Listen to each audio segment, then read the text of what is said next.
do it on my own, so I gotta get through it. कभी realise हुआ है Only thing कि I क्यों कोई know बड़ा is एग्जाम या Lord अचीवमेंट के knows बाद I've never हमें been बर्नआउट this फील होता है? low till I क्यों हमारा finally कुछ करने का quit. मन नहीं कर रहा Never होता है उसके listen to बाद? the no's. मैं अपनी पर्सनल लाइफ से बताऊं तो जब मेरा मेंस वन ओवर हुआ था और जब मेरा मेंस टू ओवर हुआ था, तो उन दोनों मेंस के बाद मैंने खुद को एक सफिशिएंट अमाउंट ऑफ ब्रेक दिया था, 1 से 2 दिन का। एंड उस 1-2 दिन के ब्रेक के अंदर मैंने ना ही कोई जे की पढ़ाई करी थी, ना ही कोई प्रोडक्टिव काम करा था। वो जो टाइम था वो मैंने पूरा खुद के साथ स्पेंड करा था, क्योंकि मुझे पता था कि मुझे इस टाइम पे एक ब्रेक चाहिए।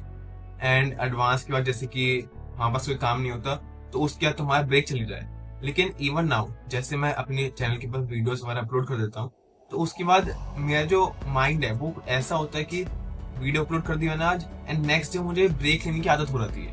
मतलब एक हैबिट सी बन गई है कि एक वीडियो चलेगी, उसके बाद नेक्स्ट डे का ब्रेक। एंड जो नेक्स्ट डे होता है वो इवनिंग तक कुछ भी प्रोडक्टिव काम नहीं कर पाता। उस दिन मेरा या तो सोने में चल जाता है, या फिर सुबह लेट उठता हूँ, या फिर थोड़ा सा रैंडम स्क्रॉलिंग या फिर कुछ रैंडम काम में वो मेरा टाइम चल जाता है, जो उस टाइम को मैं और अपने इफेक्टिवली नेक्स्ट वीडियो के ऊपर या फिर नेक्स्ट कुछ और काम करके उसको इफेक्टिवली यूज कर सकता था। लेकिन वो नहीं हो पाता। वो टाइम जो है एक वेस्ट, मतलब अनप्रोडक्टिव चीजों में चल जाता है। एंड ये क्यों होता है हमारे साथ? इसका सिंपल रीजन है कि हमारा जो ब्रेन है वो जब एक किसी चीज के ऊपर बहुत मेहनत करता है, बहुत अपने एफर्ट्स लगाता है, बहुत इनपुट्स लगाता है, एंड जब वो चीज कंप्लीट होती है, चाहे फिर वो हमारा मेंस का एग्जाम हो, चाहे एडवांस का एग्जाम हो, चाहे फिर कोई और चीज हो, जब हमारी वो चीज कंप्लीट हो जाती है तो हमारे ब्रेन को वो होता है कि एक डोपामिन स्ट्राइक होता है कि अब मुझे ये चीज हो गई, अब मुझे ब्रेक चाहिए। वो बर्नआउट वाली फीलिंग आ जाती है। लेकिन क्या वो बर्नआउट वाली फीलिंग मतलब हर बार आनी चाहिए? नहीं। वो बर्नआउट वाली फीलिंग बस एक, जब हमारा एक बड़ा कुछ टारगेट कंप्लीट हो जाता है ना, फिर बड़ी हमने चीज मतलब कंप्लीट हो जाती है, तो उसके बाद ही वो बर्नआउट वाली फीलिंग आनी चाहिए। ऐसा नहीं होना चाहिए कि वो बर्नआउट वाली फीलिंग हमें हर तीसरे या चौथे दिन आ रही है। क्योंकि जो ब्रेन है ये हमारे सारे सिग्नल्स के ऊपर वर्क करता है। जो बॉडी है वो जो हमारे ब्रेन से सिग्नल्स आते हैं वो सारे उसके ऊपर वर्क करता है। एंड अगर हम अपने ब्रेन को ऐसे ट्रेन करेंगे कि मुझे हर 4th डे, हर 3rd डे मुझे एक ब्रेक चाहिए, इवन इफ कि वो ब्रेक मतलब ज्यादा बड़ा ना हो, आपका मतलब हाफ डे का ब्रेक हो या फिर इवनिंग तक का ब्रेक हो, लेकिन वो ब्रेक हमें चाहिए क्यों? क्या सच में हमारी बॉडी ने इतना, जो पुराना टास्क था उसके ऊपर इतना हमारी बॉडी ने एफर्ट्स लगाया है, कि हमारी बॉडी ने इतना काम करा है कि हमारा ब्रेन इतना थक गया है कि हमें एकदम से ब्रेक चाहिए हर 2nd या 3rd डे में? एंड आई थिंक ऐसा नहीं होता, जनरली ऐसा नहीं होता, हो रहा होता। जो हमारी बॉडी है वो सिर्फ हमारे ब्रेन के सिग्नल्स हैं उसके ऊपर काम करती है। एंड अगर हम लोग जो अपना माइंडसेट है वो उस तरीके से शिफ्ट कर देंगे कि मुझे मेहनत करनी है, मुझे और प्रोडक्टिव काम करना है, तो फिर हमारा जो ब्रेन है वो बॉडी को सिग्नल देगा ही नहीं कि मुझे ब्रेक चाहिए।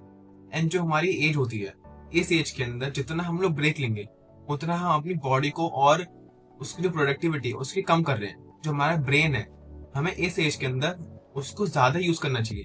लेकिन अगर हम हर दूसरे दिन, हर तीसरे दिन ब्रेक लेंगे तो वो उसी हैबिट में चल जाएगा कि मुझे हर 2nd डे, मुझे हर 3rd डे ब्रेक चाहिए, तो फिर वो काम करने का मन ही नहीं करेगा। ऐसे कई बार होता है ना हमारे साथ कि एक जैसे हमारा एडवांस एग्जाम ओवर हो गया, अभी मतलब एडवांस डेफिनेटली एक बहुत बड़ी चीज है ना, तो उसके बाद सभी को ब्रेक चाहिए होता है। तो हमने ब्रेक ले लिया अपना 3 दिन का, 4 दिन का, 1 हफ्ते का, लेकिन वो ब्रेक कभी भी 1 हफ्ता, 4-5 दिन पे रुकता नहीं है। वो ब्रेक प्रोलॉन्ग एक्सटेंड होता ही है।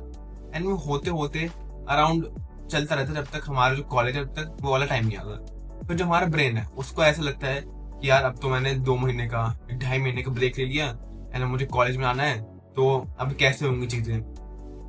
और वो ब्रेन को लगता क्यों है? वो उसका सिंपल रीजन ये है क्योंकि हमने लास्ट 2 महीने या फिर 1 महीने कुछ भी प्रोडक्टिव काम नहीं करा। तो हमारा जो ब्रेन है वो खुद के ऊपर ही शक करने लगता है। वी स्टार्ट डाउटिंग आवरसेल्फ कि हम वो काम कर पाएंगे, नहीं कर पाएंगे, क्या हम दोबारा से मेहनत कर, मतलब उसमें जो अपना कंफर्ट जोन है उसको छोड़ने में हमें टाइम लगेगा। तो ऐसा क्यों होता है? सिंपल सी रीजन है कि हमने जब इतना एक लंबा ब्रेक ले लिया, अपनी बॉडी को दे दिया इतना लंबा ब्रेक जिसकी शायद से हमें जरूरत नहीं थी, मतलब इतने लंबे ब्रेक की शायद से नीड नहीं थी हमें, लेकिन हमने दिया अपने आप। तो फिर हमारी बॉडी उसी मोड में आ जाती है कि यार अब मुझे ब्रेक चाहिए, अब मुझे इतना काम नहीं करना, तो उसी चीज में आ जाती है। लेकिन हमें ऐसा नहीं करना चाहिए।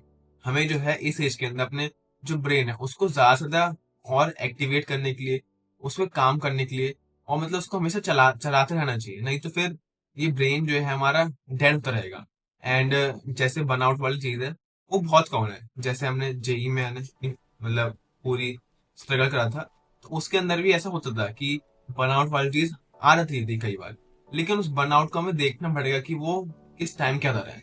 क्या वो बर्नआउट हमारे हर सेकंड या थर्ड डे आ रहा है, तो वो बर्नआउट नहीं है। फिर वो हम खुद के साथ ही मक्कारी कर रहे हैं, खुद को ही झूठ बोल रहे हैं कि यार बर्नआउट वाली फीलिंग आ रही है, एक ब्रेक ले लेते हैं। वो ऐसा नहीं होता जनरली। तो हमें उस चीज को देखना होता है एंड अपने जो ब्रेन है उसको उस तरह से ट्रेन करना होता है। इन सब के अंदर जो मेन जो चीज आती है वो हमारी होती है माइंडसेट की। और हमारा माइंडसेट उस तरफ है कि मुझे हार्ड वर्क करना है, मुझे और मेहनत करनी है, मुझे अपने गोल्स की तरफ एक स्टेप आगे बढ़ना है। तो हमारा ब्रेन वो ब्रेक की डिमांड करेगा ही नहीं कभी इतना, मतलब इतना फ्रीक्वेंटली।